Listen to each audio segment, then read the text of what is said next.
Hey folks, I wanted to talk to you about the lessons that we can learn from President Donald John Trump and the lessons that the world needs to learn from him and what's going on in the United States of America, especially the flyover states, the states whom in the past were known for their manufacturing base, whether it was auto manufacturing in Detroit, Michigan, or whether it was West Virginia and the coal-related jobs and mining, or whether it was Ohio and the other jobs that were manufacturing jobs that were in most of these Middle American states. President Trump, who is a multimillionaire, comes and says that it is not acceptable that so many millions of Americans are not able to access the American dream.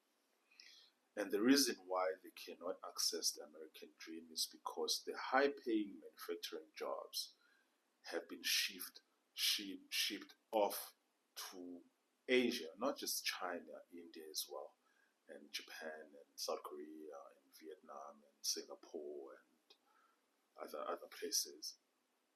And Trump says this is not acceptable. And this is a person who does not need to fight this fight.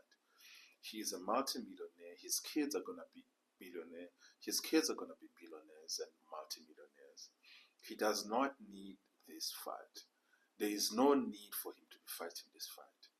And every single person who opposes him in attempting to bring back manufacturing jobs to the United States of America are all upper middle class Americans who are earning six-figure salaries. Every single American that I've spoken to who strongly opposes Donald Trump's policy is living a very nice life, earning more than $150,000 a year. And I always wondered, and especially, and the more they earn, the more they are likely to oppose Donald Trump's attempt to bring back manufacturing to the United States of America. And I find the same story to be true about the people that I've spoken to who are South Africans or who are British, for instance, who oppose President Trump's policies. These are people who are doing very well, earning at least 90, 80,000 pounds, or earning at least a year, or earning at least $1 million a year, 1.5 million, 2 million professionals in South Africa. All of them opposing Trump's policies.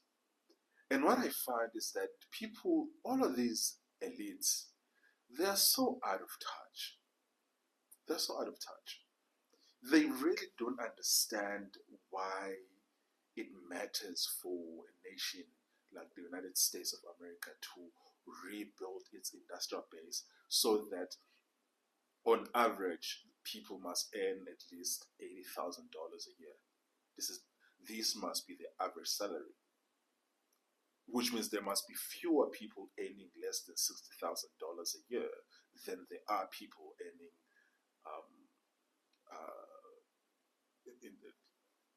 you know what I'm saying? There must be fewer earning less than there are people earning more. Excuse me, that's what I meant. That is around $60,000. And if these manufacturing jobs come back to the United States, what will happen? These are well-paying jobs.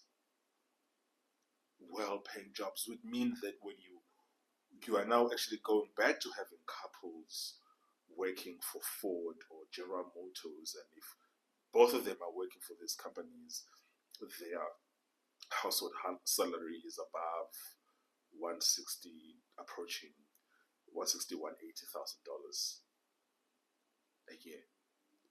And most couples, if their household income is $150,000, they can actually get a very, very good lifestyle. But in order for them to get that, they need to, on average, be earning $80,000 each, maybe 75, 80. And those are manufacturing jobs. and and therefore this will make people feel like that the American dream is not running away from them, that American dream is not impossible.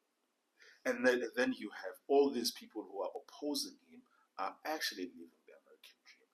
They are living the good life. They have high paying jobs. Some of them, the people who are opposing him, are in the media, obviously earning millions of dollars a year.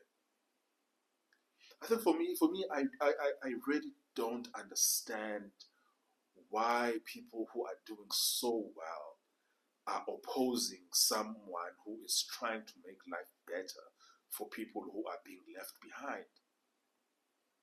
They come up with all kinds of sophistry in terms of why it's okay for China to just dominate manufacturing, as if China has a birthright to dominate manufacturing.